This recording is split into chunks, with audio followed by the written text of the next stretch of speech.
The following is a fictitious episode in the lives of two make-believe hobos. The characters and events you hear are not real. Don't freak out.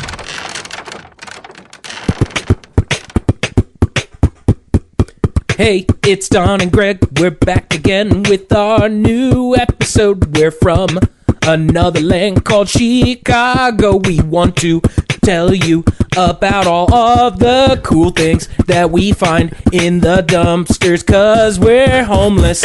We live in a trash can, baby. We want to tell you all about this garbage we found. One time I found a can full of hobo piss. I made Don drink it thinking it was Gatorade, but he was not easily fooled. He threw that pee right back in my face, and I'll never forgive him. I'll never forgive him. Fuck you, Don. I'll never forgive you. You deserved that, man. I've never drank pee willingly. It was a practical joke. No, it was nothing practical about it. It was impractical. Yes, it was practical. It was full of pee. You told me that this was a Christmas gift for the first time ever. I was really excited that you got me a Christmas gift, and then all of a sudden I take a sip of it when I was thirsty, and what do I taste? Stale, delicious urine.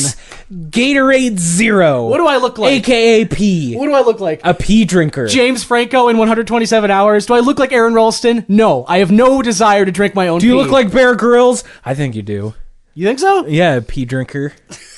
That's why? It's only because I drank the pee. That's what made me look like Bear Grylls. I'm going to call you Bear Grylls for the rest of this podcast there, Bear. BG. Hi, Greg. Hi, it's like everyone. my name in reverse. I'm GB. Yeah, you are. You're I'm BG. So you're rebranding me Bear Grylls. Or I'll now. call you PD for piss drinker. Piss drinker. Well, you're a piss dripper because after I threw it on your face, it was just dripping. That doesn't roll off the tongue as better as piss drinker. Piss dripper is not too bad. Piss dripper actually does It sounds roll like off you're the trying tongue. to say drinker, but Piss you're dripper. drunk. Piss dripper. Piss drinker. That is how I'm going to say it. You're gonna have the piss drinker. You're the PD. You're the PD of this I'm podcast. the police. I sure am the PD of this. We're both PDs. We are. And speaking of PDs, Pogs. How about them? How about...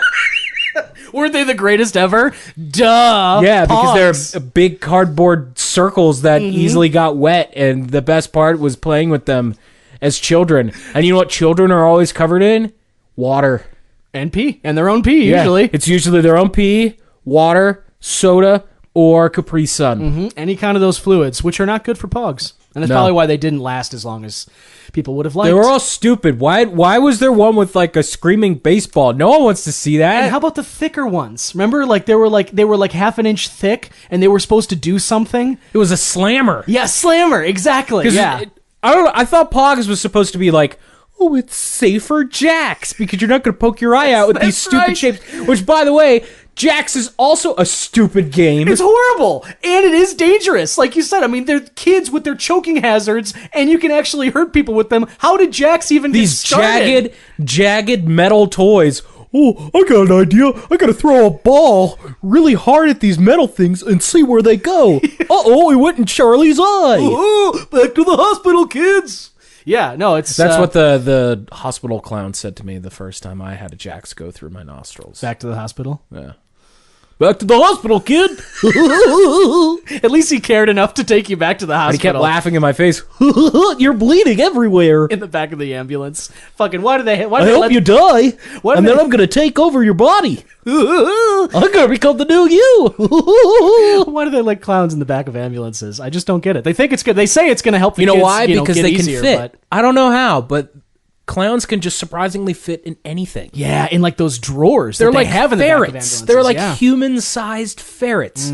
You put down like some PVC piping or whatever, and then they just crawl right through it. Here I come. Excuse me. How do you think that clown from It was able to get everywhere? Because he's so lanky. Yes. Also, he's an evil entity brought to life in the form of Tim Curry. Tim Curry, yeah. And the sharp or teeth. Big Forehead Man from the new one. Oh, from the new one, yeah, exactly. I don't know what his name is, but he has a big forehead. Big?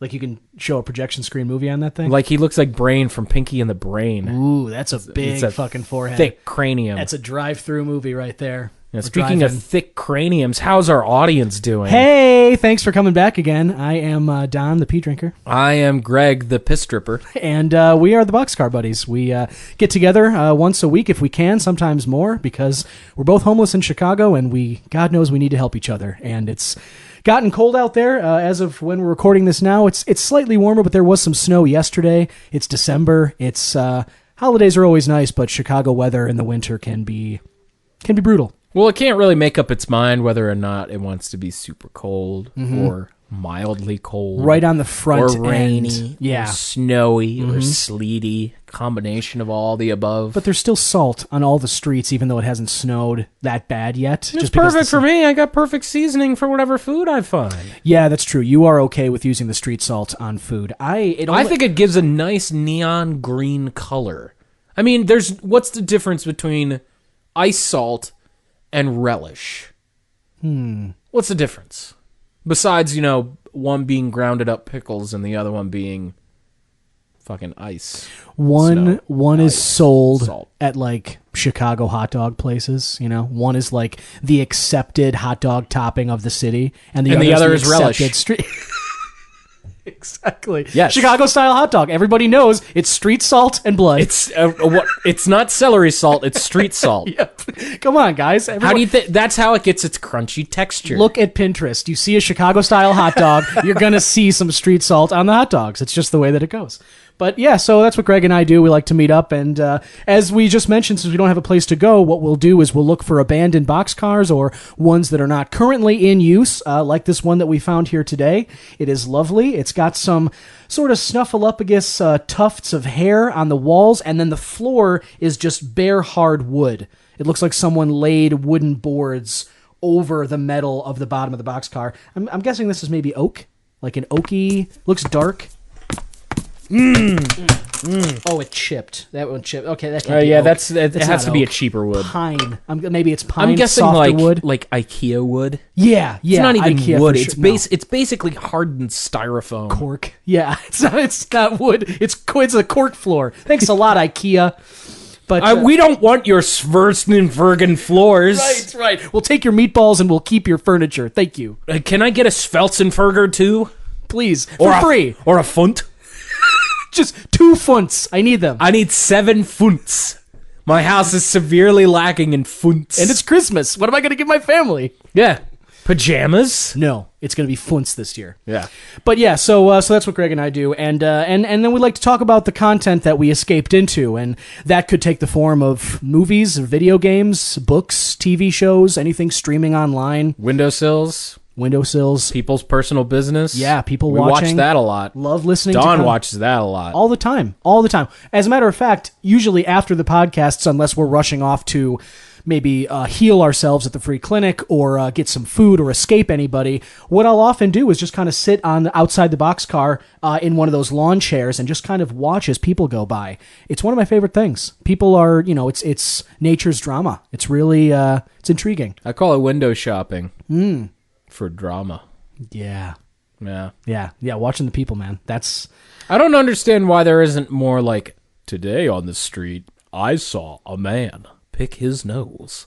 This is street news. Yeah, like TMZ has those like celebrity sightings. Yeah, they but have not for celebrities, just for average Joes. For regular people. I love Today that we idea. watched a man try to conspicuously scratch his asshole inside the Cold Stone Creamery. Right. And then he thought that no one was looking. And it's just but like... little did he know that there was a hidden camera. And then it shows like 5 minutes uninterrupted of him just footage. Him really digging into his asshole. Like he starts digging, and then you see him go like he's over the underwear, and then he goes into the underwear. Oh, as the climax, and of that he whole is thing. just going. Right. But you watch like his legs like shudder a little bit. You know that like little wriggle you get after you finally scratch an itch? Right. He hit that spot and he finally he can't even help himself. His body just like being so excited like oh. Yeah, like when the dog's tail wags. It's or like when you orgasm. It's an unsanctioned muscle closure, a muscle like flex. It's wonderful. But yeah. Yeah, he was really flexing those muscles for 5 minutes. You ever going to order there, guy? My kid wants some ice cream. What would you like? the rocky road. Seems like you already got that there, friend. Yeah, but that Would would you be like good. a double, triple, or a quadruple scoop there, guy? My God, the whipped cream's running down your leg. Yeah, I don't know why there is no. I don't know why there is no show like this. Just like a normal people sort of on the street discussing acts because everybody watches them. It's fascinating. You Yeah, can't- like as soon as you see that one guy just doing something, like I remember once as a kid, I went on a vacation with my parents. We were doing our normal RV road trips because, I mean, we were vagabonds. But we come across this guy. He's just sitting there waiting for a bus, and he is vigorously picking his belly button. Oh no! He's got a big pot belly. His shirt like doesn't go all the way down. His shirt was he's got over. like a crop top. Oh God! And he is just digging. Oh my God! Scratching in there. What the hell? Like, like going fingering around his the, own belly like, button. He's going around the rim. Yeah. Oh, Making sure to go in there. Like he, it's like he flicks the top. like vaguely sexual on Yeah. on a bus. Hey, Draco! I said shut up. We were going to give you the sheep. You said you'd give us a month. I'm not tired of waiting over here. I'm hungry.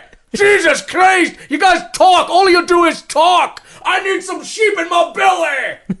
That's enough. That's quite enough. We said we would get it to you. Stop thumping around out there. Jesus, we're recording right now. You see that? All right. That's enough. All right. Jeez. So impatient. I told him I would have the delivery ready. He is literally not. I even during the week when we're just kind of going about our business, I've seen him flying overhead. And if this is your first time hearing about Draco, he is the dragon which starred in the Dennis Quaid '90s movie Dragonheart. Turns out that he didn't die. He's just an actor. Yes, He's exactly. very hard to put up with because he kind of eats the cast and Right. crew after he's done with his shifts. Right, which is why he no longer got cast after that movie. They even used different dragons in the sequels of Dragonheart. So yeah, so now Draco is Yeah, just... like the next dragon's name was Faco. and then Bako for the third one. It was Yeah, just like, come on. Bako and Shaco. It's pathetic. It was kind of like, yeah, it was like those Beethoven movies. Never And then the they same. had a kid and his name was Easy Bako. Right. The little shit dragon made out of bacon bits. Yeah, it was like, what are you doing? It turns out that he's a distant relative of famous actor Mako. Of course, I forgot all about that. One of those Easter eggs in the Dragonheart saga. But yeah, so that's we have to do. We've been dealing with Draco this week. He's just kind of flying overhead, and he somehow kind of got aligned with our podcast. He tends to stay out of sight, but he does like the random food and stuff that we tend to have going for us from time to time. Plus, we did kind of make a deal with him after Thanksgiving. We did kind of hijack our friends. Yeah, This I understand him hanging around us more recently because we do technically owe him 10 sheep. So he's not going It anywhere. will happen. Yes. You just have to give me time. Yeah. I need to really, really butter my fingers. Yes. And it's, by the way, it's not even 10, Draco. We gave you 2 after the episode, so we're at 8 right now. Yeah, I forgot about those. I'll say 10 because I'm still hungry and it's been 2 weeks, so shut up. Damn it. All right. Wow. All right. He's Well, charging interest on these sheep, man. listen, give us an hour. We got to wrap this up. Yeah, we're But in the middle of something. then we'll help you out there. Yeah, no problem, man. We can if you'll fly us, we can go to the Highlands of Scotland or some shit. We can get the 10 sheep immediately if you like that. Yeah, that sounds good. Hurry up then. Jesus, keep talking. Yeah, think about that. We could do an episode in Scotland. Maybe we'll do. Yeah, we'll revisit worry that about that with later. Draco afterwards. But in the interest of getting going and everything, I will tell you the content that Greg and I like to go forward or talk about rather. The content that I absorbed last week, Greg, was I went over to our pal Scummy's apartment. I was there. He insisted I pay him back for sort of kidnapping him and his plant Virginia. And also kind of puking everywhere. Yeah, Virginia is actually a lot smaller now. I think some of her roots might have absorbed that puke. Good, from because the care Virginia package. shouldn't get any bigger. She was very large, and she didn't look like she was slowing down the growth. Virginia is a carnivorous plant. Looks like one of those plants from Mario with like the lips on it. the Or piranha plant. Yes, or the Little Shop of Horrors, all that kind of a thing. It's very, very gigantic, probably about 7 feet tall in the pot. And then now she's probably sitting at about 5'2", but still freaky. And Scummy that's his main love on this earth. He loves experimenting with plants and stuff. But so Scummy insisted that after kidnapping him in Virginia last week, he insisted that I help him out around his apartment. He always runs experiments and such. So I was helping him run this different one last weekend where he was trying to restore Virginia to her former size. Didn't work out at all. But I had to sit there and sort of hold her down while he injected her with different things. And After we were done, though, for an afternoon, and after, that's what these scratches on my arms are about, actually, is to Virginia, she didn't get any larger, but her teeth stayed the same size as when she was, so she has, tall. jutting teeth? Yeah, like the canines are it's kind of like the Spyro dragons, right? Like, they stick out over her bottom lip now. Like, it's, even when her mouth is So she looks like an English bulldog? Yes, derpy, yeah, very, just derpy threatening, in a way, but, anyway, so we did that, and after we were all done in the evening, Scummy served us some soup. He made some soup out of his plants and such, and then he flipped on the Xbox, and we watched Netflix. And he was asking me what I was in the mood for. We were scrolling through the feed, didn't really see anything that came up, and then we went to the new releases, the Netflix original new releases, and one of them that came up caught my eye. And I said, let's watch that. And so we did. The movie was called The Ballad of Buster Scruggs. All right? Ooh. And what it is... That sounds very Western. And it was. It was Western. Sounded a little Texan-ish. Oh, yeah. Scruggly. It sounds scruggly. But it sounds like it's wrapped in a drug rug. That's right. It's a drug rug. You snort that shit, man. But No, those are blankets. Wrap yourself up in it. No, wrap yourself up. Speaking of wrapping things up, how about you hurry up about this?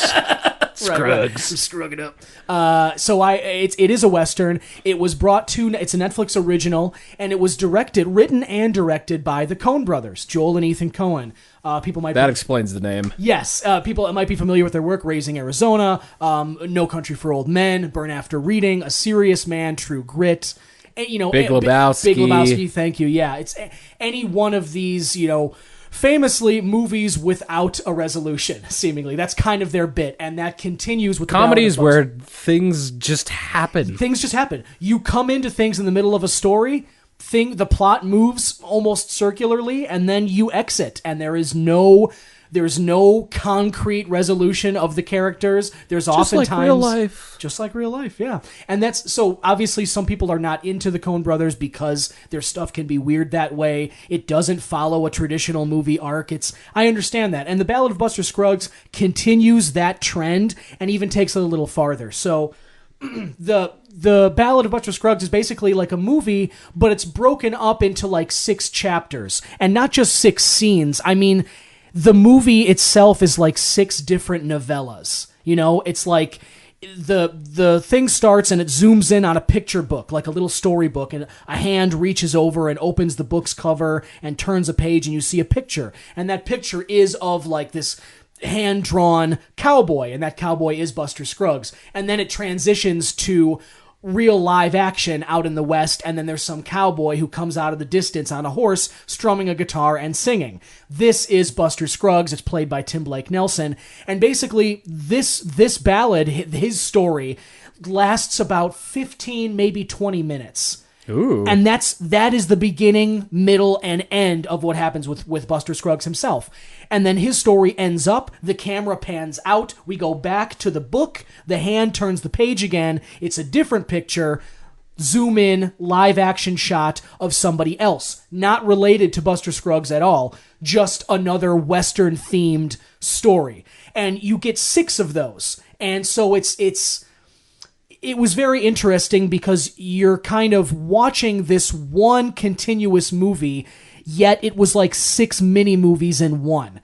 And all the actors that were in it, James Franco, Stephen Root, Brendan Gleeson, Liam Neeson, there were Sounds like all the usual suspects. Yeah, there were a lot of the people that you do see. Tim Blake Nelson's another one. Like the Coen Brothers seemingly love using that guy. I mean, he's so good in Oh Brother, We're Out There. Yeah, he's awesome, and he's awesome in this too. Turn Bill into a horny toad. And I love. the Ballad of Buster Scruggs overall, I recommend it highly, especially if you like Coen Brothers movies. But it's either way, it's just it's very weird. As I mentioned, like there is a lot of that Coen Brothers stuff. There's one particular chapter called Meal Ticket. This is the one that stars Liam Neeson, and Liam Neeson is basically this carnival barker in the West that travels from town to town with his wagon, and he sets up a stage every night and he puts on the show. His star, is a armless, legless human being, like a nub of a man, just a torso and a head, that recites like Shakespeare and Bible verses very compellingly. But Liam Neeson has to like drag this guy around and, do everything for him. Human potato sack? Yeah, feed him and do all this stuff. But this guy like brings him his money in, And It sounds almost like Tales of the Cryptish, but not being creepy, but silly. It is, yes, it is similar to Tales from the Crypt in or that Big sense. Fish. Yeah. It reminds me a lot Except of it doesn't Big have Fish. fucking Ian McGregor Right. every Ewan, scene. I know. Yeah, singing and dancing in a field full of I'm gonna flowers move and shit. popcorn out of the way so I can make out with this carnival lady. I need to fish for my dad. I'm gonna find werewolf Danny DeVito. And he did. But yeah, Ballad As he of Buster... crawls out of a wolf's fucking mouth. Yes. Like the couch scene from It's Always Sunny. and scratches his head with like his human leg. What happened there? Oh no, I turned into an animal I'm again. a rabbit. I got indigestion now. But yeah. So Ballad of Buster Scruggs. Tim Blake Nelson was great. Right off the bat, the whole Buster Scruggs thing, it made me laugh very hard. He's a couple of the different things that he does. Like Buster Scruggs is this character that's like always singing, but he's also one of the faster guns in the West. So like he's dressed in white and he runs around and he like goes to a bar and these outlaws are like, hey, like he's like I would love some whiskey because I'd like to keep my singing voice well coiffed so I can keep on doing my horse thing. And it's like he talks like that way. He says one line that he said that stuck out to me was like he's like. Someone calls him like, oh, you're the West Texas tit. He's like, you're the West Texas twit. The West Texas tit? Well, he says West Texas twit West first. Texas tit? Yes. And then Tim Blake Nelson responds with, I assume you meant West Texas tit on account of that bird's mellifluous warble. You know what I mean? That's the kind of shit that Buster Scruggs says regularly. Then what he does is he's a genius, but he's just dopey? Yeah, a dopey genius who really shoots fast. He kills like 6 guys over the course of his ballad, but he breaks into song like 3 times too. It's very once right after killing a dude in the saloon. It's very funny, very unexpected. The James Franco Stephen Root chapter is probably my favorite of that. James Franco. I do love me some Stephen Root. Stephen Root was a highlight of this entire thing. I mean, his fucking character is this. He's a bank teller in this bank which is in the middle of nowhere, and James Franco decides as an outlaw he's going to rob the thing. So he goes up to it. James Franco's looking at it from the outside, just kind of like squinting. He gets his gun ready, he goes inside, and then it's an empty bank, and it's just Stephen Root behind like the counter with the bars and stuff. And Stephen Root's like got his glasses, he's got his gray hair sticking up on all ends. He just looks like this crazy dude. And James Franco comes in and just asks him like, he's like, you working here or something, and Stephen Root's just, like, well, yes, I'm working here. Banking's a crazy business. I'll tell you that right now. And he just goes off the rails, and James Franco like realizes quickly. He just does his fucking Bill Dauterive or yes, Rick's what is it, Strickland from King of the Hill, because he's yes. Strickland propane. Yes, yeah, that's just exactly doing what that Stephen southern Root was drawl, doing. just like quick southern drawl, very fast, very and so tell you about all the things that I have seen. Yeah. So not when Lenore left me. The juxtaposition of Stephen Root talking really fast and talking about banking, and James Franco getting ever more and more frustrated because he's clearly just there to rob the place, and he's like, he has no time for this, but Stephen Root's just happy to have someone to talk to. So he's all like, James Franco even asks him like, you ever been robbed? He's like, oh yeah, 2-3 times. I had to jump up on the counter here, pull this up, and tell them they ain't going nowhere. That whole banking's a crazy business. Crazy business. Like it's literally like that. It's just it was so funny. And then it ends. So James Franco pulls out his gun, robs him. Stephen Root discharges 3 shotguns under the counter that you didn't see, runs out the back door. James Franco grabs a sack full of money, runs toward his horses, and then a gunshot rings out and he takes cover. His horse doesn't come near him, and he turns around looking for Stephen Root. Stephen Root comes out from the back of the bank covered in like pots and pans, like some old school Western bulletproof Some vest fucking kind of Ned armor. Kelly shit? Yes, and he's just running out with like a rifle, and James Franco takes a shot. It ricochets off one of the pans, and Stephen Root goes, "Pan shot!" And he hits him like 3 times as he's running towards James Franco. I was laughing so fucking hard watching this because it's stuff like that. You are repeatedly hit with things that you just don't expect. And there are chapters in the middle of the ballad. Like I said, there's six overall, like 6 different chapters. So there were 2 in the middle that were a little darker. Another thing I noticed was that, like, in the first chapter, the Ballad of Buster Scruggs, that felt like the end of a movie. And the last chapter they showed, I can't remember the name of it, but it involves a carriage and like 5 people in it and talking about death and such. That felt like the beginning of a movie. So in a classic Coen Brothers fashion, it's almost like they showed... Trying to Kendrick Lamar's Damn This, where you're supposed to listen to it in reverse. I mean, kind of. And I actually do wonder, like, if you were to watch them in reverse order, I wonder how it would feel. But this experience overall, watching all 6 of these, the ballads or novellas or whatever you want to call them, these chapters, it was a great experience, and they're all in different directions. That some of them are dark, as I mentioned, some of them are funny. Either way, it's, there's not a lot of resolution to any of it, just like another Coen Brothers movie, but I found it very much worth watching. I like the Coen Brothers as it is, so I like that in general, but if you like Westerns, and you can kind of, sidestep the weirdness a little bit, if you're willing to give them a little bit of leeway on that, I think you will enjoy this too. Ballad of Buster Scruggs on Netflix, out right now. I recommend it. I think it's fun. And if you want to break it up, watch like 1 or 2 novellas now, and then stop it, and then watch 2 more after dinner. It's definitely the kind of thing where you can do that. One writer called it the best binge watching experience. I wouldn't go that far. It's not even the best one I've had on Netflix, but it does feel like you're binge watching, even though it's technically only 1 movie. It feels like you're watching a season of something, because there's all these different characters, and the stories that are told in the way of more like a season rather than a contiguous movie. Okay, interesting. But I like it, yeah. Ballad of Buster Scruggs, check that out. Ballad of Buster Scruggs. Wow, that sounds fun and enlightening. That was cool. Yeah. Yeah. 1 or 2 times, 1 or 7 times. Everybody got to die sometime. I want to die right now. Really? Into this next thing that I was listening to. Dive. What did you do? So, what was your content? After our Thanksgiving fiasco, I needed to get a tune-up for my arm, so I went to see my good friend Drippy. Oh, yeah. I don't really talk about him much on the show, but Drippy is he's kind of a weird conspiracy theorist kind of guy. He lives underneath the Water Tower Palace in Uptown. On the east side of the the Mag Loop. Mile. Yeah, exactly. Right off Michigan Avenue there. Yeah. He's really good at mechanics, though. Like, he's really, really good with machinery and anything metal. And I went over to, get him to double-check my hand. And actually, we've been in the process of building me a new arm. No way. Yeah. Drippy's helping you out with that? Oh, that's awesome. I remember you were hoping that he would get on board with that. Yeah, he's been rigging me up something. It seems real nice. It seems real strong. Dope. It's got a metal bicep. Whoa, really? Yeah. Is it like a Colossus where you can still flex it? Yes. That's great. It's going to be great. That's fun, dude. So we're putting that together. I've been helping him get the small pieces and parts.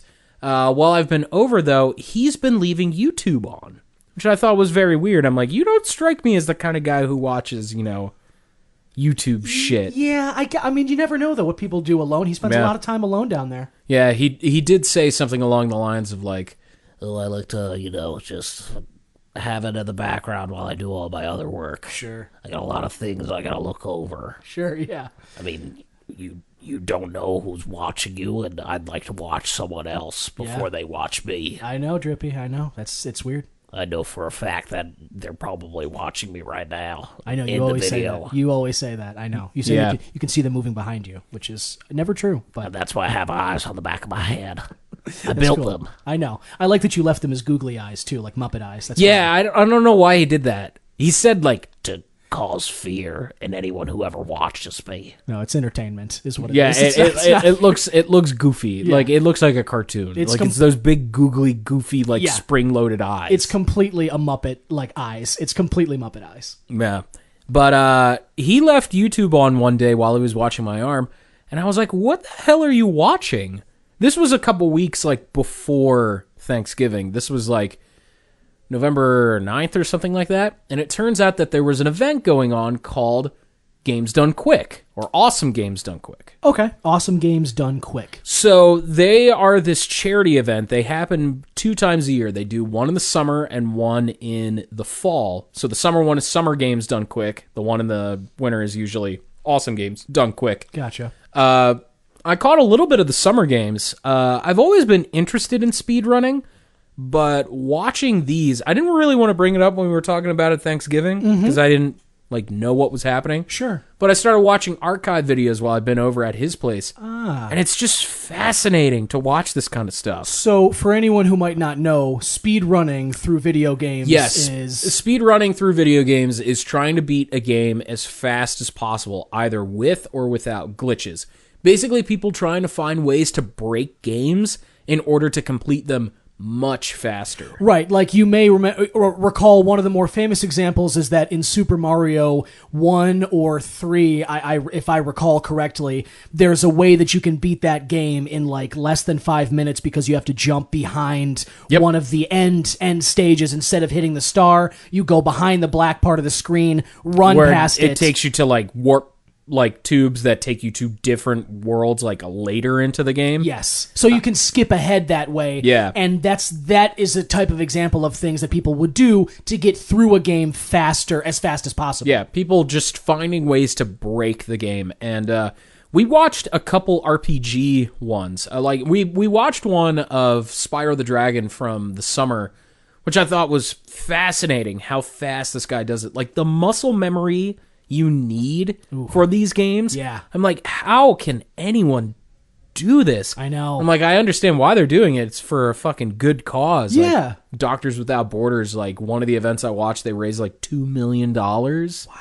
For like a week-long event. I'm like, that's incredible. I have to say, I'm really excited by the direction that some gaming competitions are taking, especially with charitable donations like that. And I think it's it's just super good that, gaming doesn't have this like full stigma of like, ugh. No, and well, Yuck. and now it has really become a new form of entertainment over the last 5 years. You look at that championship of League of Legends from a few years ago, they filled Seattle's CenturyLink Field. There was like 100,000 people there. They do the same thing with like Dota and Halo like all these like first-person shooter competitive games. And they're broadcasting there's competitions now on like ESPN channels. It is a legitimate form of entertainment. People like watching these guys play, as much as they like watching real people play real sports live in some... That's why it's called esports. Yeah, it's a legitimate thing now, and I like that the charities are, these events that are donating that money, some to charity. It's a great direction that these things are taking. Yeah. What were some of the speedruns I watched? The Spyro one I thought was really cool. Like, this in the final world, you have to do these 2 levels before you fight the final boss. Like, you have to do them. The first level he goes into gets an enemy to fling him in the air. He skips over the entire level. Like, wow. Like Insomniac never built a wall in between like this like mountainscape they had. Yeah. He just glided over it and then went straight to the world exit. And then after that, it took him a bunch of tries, but he kept running into the final boss. Like, all the like levels are closed by these big giant dragon mouths. Mm-hmm. You cannot open them unless you beat the previous level. He did a jump so specific, like where you catch yourself on the stone, like little bit of the like jagged edge of a cheek of the dragon head, and went right through it. See, that is completely skipping over an entire level. That's a perfect example of, like, you were just mentioning the muscle memory and things. I think these speed running competitions, when you watch someone go through it this way, someone who's at the top of their game doing it, it's comparable, I think, to when you're watching any master of a task, because you know this is not his first time or even his fifth time playing this game. This is probably like his 200th. Yes, the fact that you could beat a game like that in like a half an hour. Yeah, the whole Malcolm Gladwell 10,000 hours thing about like making you a master of something. I think this is exactly what you're watching when you watch someone speedrun through a game. How many hours would someone have to push through it? And then the muscle memory, as you mentioned, not just discovering these little skip-aheads through a game, but being able to hit it every single time to the point where you can dodge through the whole game in that one run inside of, X amount of time. It's incredible to watch because so many things, so many cheats, so many specific movements and timing and muscle memory, all of that has to go right through the entire, playthrough of the game. And people are still finding like cheats to this day. Yeah. I wanted to watch the RPG ones because I couldn't believe how fast they were done. There was one I watched. It was a 100% run of Final Fantasy VI. Oh, wow. That game is long. Like, if you play that game the way it's intended, probably a 30-hour campaign. Yeah, easily. Longer if you decide to do all the side quests. They did it in 7 hours. Oh, my Less than, God. it was 6 hours and 53 minutes exactly. And you think about the focus of that, too. That's one person sitting there, again, having to execute all those things we just talked about every moment for 7 hours, like in order to... For an RPG. Yeah, like that is fucking There's impressive. a huge difference between a platformer where you have free control of a character being able to jump and like spin into a wall and be able to like skip through levels. This is like, okay, you have to find ways to cheat. Yeah. Like you have to know exactly what items you need to buy and how useful they are. Yeah, and where to go immediately because you don't have time to waste like finding other places and stuff. Like I was listening to the main guy who's playing him. Like I've been watching this guy Puexel a lot. Puexel. He did a run of Final Fantasy 9 and 6. I watched both of those. Oh, okay. 9 he beat in like 9 hours. The world #1 speed running of that game, 8 hours and 50 minutes. Man. And I don't know how they can do it. Yeah. It's insane. But they memorize how like RNG and how like many steps it takes until you run into a random encounter. They have like perfect muscle memory of things they need to buy in stores to be in and out of a store in 30, not even 30 seconds, like 5 seconds. It's crazy to think about. Like, he opened up a menu just to buy items, like to buy something that he can escape every random encounter with. Opens up the menu and he just goes, boop, boop, boop, boop, boop. And then all of a sudden he had like 100 of these like smoke bomb things where you can run away from all battles, potions, and then like a couple weapons. I'm like, how did you do that so fast? Exactly. And he has like perfect memory of what needs to go on what character, what level this character needs to be in order to fight this boss. So what the perfect party combinations are. And it also sounds like these guys... Well, we mentioned that they're trying to like break the games, but it doesn't sound like they're starting off with any cheats. Like where they don't. Yeah, like with the 100% run, they used very little cheats.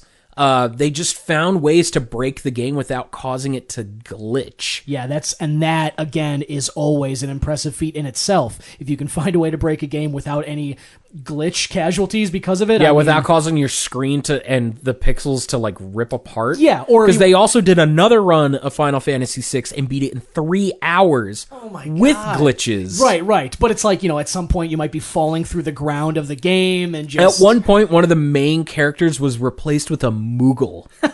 because he never picked up that character, but it's an integral character for like so the cutscenes. The game had to put something there. The game was like, oh shit, you never got this character and named it. We have to fill it with this filler character. Moogle. Here's a Moogle. Boop, boop. Yeah, no, that's pretty great. It's insane. This sounds like a very entertaining thing that could be to watch, especially like if you enjoy if you're a fan of the game that they're speedrunning, that could be really fun. I thought it was really cool. There's one run, I haven't watched it yet, but I just saw it through the playlist that Drippy pulled up. It was Pokemon Yellow beaten in 16 minutes? Oh my god, what the fuck? And I'm like, how do you do this? 16 minutes? How do you even get back to Professor Oak in 16 minutes? You have to do such a specific, like, input with, like, some of these things, like the Final Fantasy VI one. Like, you had to make all your characters turn into imps and try and cure the status effect for imp. And all of a sudden, it causes the whole game to crash for a second. And then the next thing you know, you're in the credits. Wow. Like, you're in the credit sequence. And then the game treats it like you and just the beat game it, though. treats it like you beat it. Wow. The world, the world record for Final Fantasy VI, beating it with glitches, is 38 minutes. Oh my god. And how this guy did it is a guy from Japan. He kills himself 58 times in a row, and it sends him to the credit sequence. Oh my god. He skips over picking up characters. Yeah. He's able to get through the entire first section of the game in under 5 minutes, and then spends the rest of it outside this level getting murdered. And what I love about that, think about what it took for him to figure that out. You kill yourself 57 times, and that's not enough. You let yourself die. Like, he had to do it 58 times in a row To let the game to break. discover that it would then transport him. Like, that's the... Because every time he died, it wouldn't give him a full game over screen. It would just set him back to the last place he saved instead of actually reloading. And I'm like, how? Yeah. How does the game know that? And that's just what I mean is that's half the fun of these things, is watching the discoveries that people have made about these little hiccups and, flaws in the programming which have these unintended consequences, and how these people can exploit them and stack them on top of each other in order to fast forward through the run of a game. It is a skill, it's an art form, it's pretty cool. It's pretty rad. Yeah, that sounds like a lot of fun. So that's what I did in my free time with Drippy. Was there a channel or an artist or anything specific that you could type into YouTube if you wanted to watch it? All you have to do is just look up Games Done Quick and look for do Awesome Games Done Quick or Summer Games Done Quick. There's like a whole game channel just dedicated to Games Done Quick, and that's where all their archive stuff is. I recommend, if you have a Twitter or a Facebook, following them on there so you know when events are going to happen. Sure. And maybe find some speedrunners you like. Like I said, right now, I'm a big fan of Puexel. He seems to know what he's fucking doing with RPG speedruns. It's impressive. The Final Fantasy IX one they did, it took them 2 days. They did the first 2 discs in 1 day, because it's a 4-disc game, because it's an old PlayStation game. Those games were broken up into different discs. Yes, exactly. They did the first 2 discs in like 4 hours, and the second and then the third and fourth discs in like another 4. Wow. That's crazy, man. Splitting it up between 2 different people because they sat there the entire time playing it. Just muscle memory, knowing what equipment goes on what characters, what important abilities you need. It's insane. It is, yeah. And as we said, when you get into these longer games too, the amount of time that you have to sit there focusing intently on doing all these things in the right sequence and all of that, 6, 7 hours, 8 hours, like just sitting in one spot, keeping your mind focused that way. I mean, that in itself, like, you got to give credit for that. I don't know how people do it. It's crazy. It really is. I swear some of these guys must wear diapers, because there's some speedruns I've seen, like, I've seen the length. I was purposely putting in different RPGs to see how long it took. Yeah. I was like, all right, I like Persona 3. Let's see how long this takes. Oh, the world record is 12 hours. Oh my god. Played straight. Yeah. Yeah, right. It's crazy stuff. But so yeah, that's something you want if you want to check that out, if you like watching games being played through, Games Done Quick. Sounds check fun. it out. Yeah. But so that puts us up. That's the content from Greg and I. Myself, the Ballad of Buster Scruggs on Netflix. Greg recommending some I'm YouTube just videos. recommending checking out some speedrunning. Yeah, speedrunning games on the YouTube. But Either way, now that we've recommended some content, it brings us to the point in the show where we hear from you. We reach in to it's the our inbox. favorite part Yes. of the Greg's List pile. At gmail.com. That's what we reach into. That's how you can reach us. And every week we like to grab a message from out of there, whether it might be a question, suggestion, or just a remark, an observation, and then we'll read it back on the podcast so you can hear it too. Yeah. Try it out. What do we got today, Greg? So this week we have a letter from Thomas from Texas. Thomas from Texas. What's up, Thomas? Thank you for writing in. So he says, "Keep your head up." It's a. I'm gonna say this in a Western drawl. Southern drawl. Okay, cool. Yeah. Hello. Despite all the recent gloominess in the media and people's overall outlook, what's something that keeps you going? AKA, please tell me why I should get up today. All right, you Thomas. depressing sad sack of shit. Well, hey, thanks for writing into us. At least you got that done. That was something. Yeah, I mean, you know what would get me up every morning? What's that? Thinking about sending a letter to Gregslist at gmail.com. That's, Hey, that's 3 something. G's Regslist at gmail.com, where you can send your questions and concerns.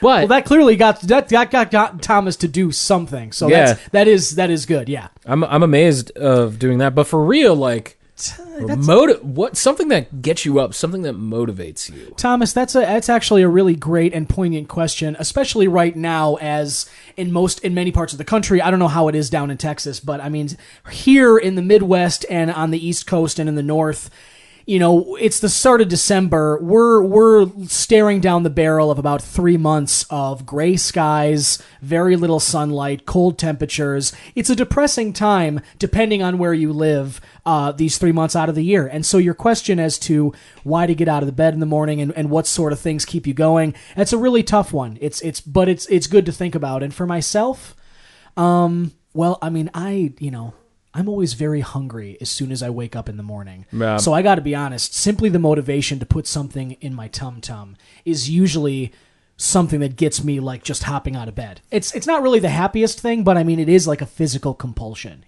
It's like, get up and eat. Actually, that's kind of the opposite for me, because there are days where I'll wake up and I'll just sit, like, not moving. I'm like, oh, I am hungry. I really don't want to move right now. I have definitely seen you do that a couple of times. I just kind of like sloth it. And you'll talk it out. Like, you'll mention that you are hungry, but then it's like silence for another 20 minutes. Yeah. And then I'm hungry comes up again. And it's just like, oh, okay. Like, Are you going to do something about it? I don't think so. Nope, not yet. You know what's really nice? Laying down in this big warm cocoon of blankets and shit that I made. When we do have one of those, I understand your desire to stay wrapped up in them. When you got a comfy bed, when you got a comfy place that you were sleeping, it is hard to leave it. I usually think about like things that I have planned for the day. Like I always make one thing like every day that I'm just excited for, like, oh, today I'm going to eat this. Today I'm going to visit this person. It's those kind of events where I'm like, you know what? I should get up and do that. Work is a big motivator for me too. Yeah, when you got a job, Yeah, I mean, I've been doing all these shitty tiny jobs everywhere because but that green, that money. So I think about the it, sweet part. like I'm laying down in bed, like I don't want food, but then the prospect of money. Mm-hmm. The ability, greed, the ability to purchase food or something else, that power, that purchasing power. I mean, I was very excited to see Drippy to talk about this hand. No, that is very exciting. I can't wait to check it. I can't wait to check that out.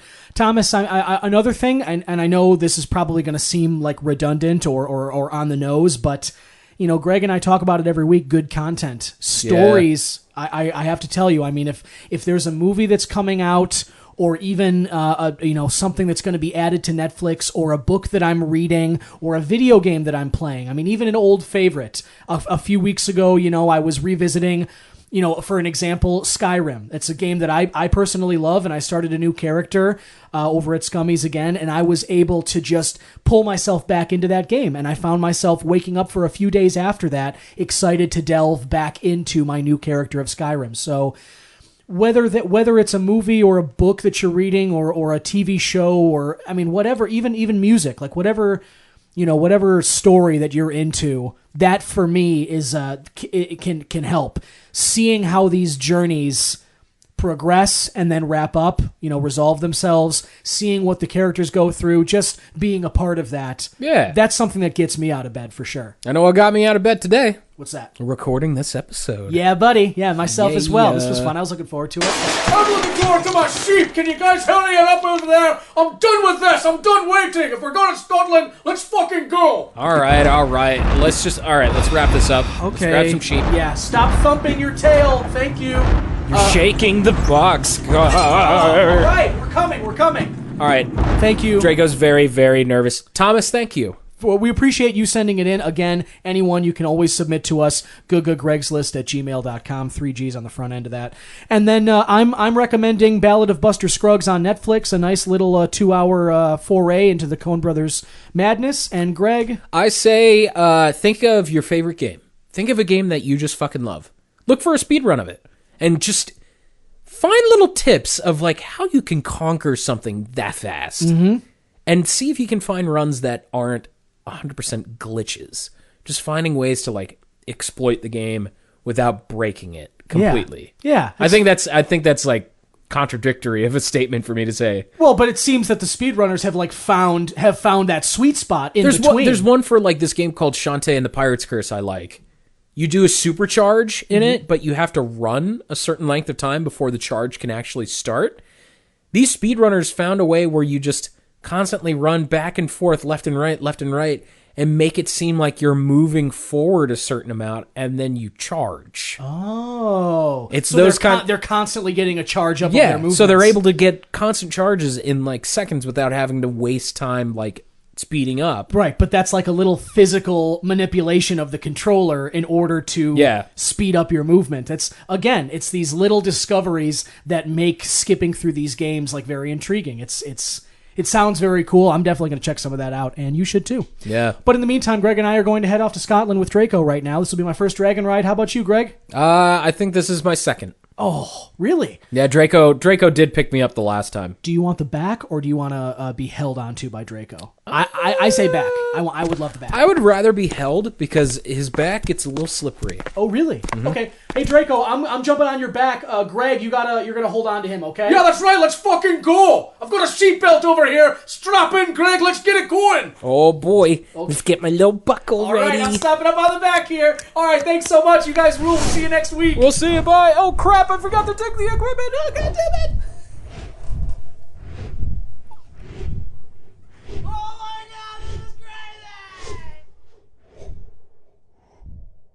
And then we died. What you just heard was a fantasy, a fiction cooked up for your amusement and the catharsis of the hosts. Please have mercy on them.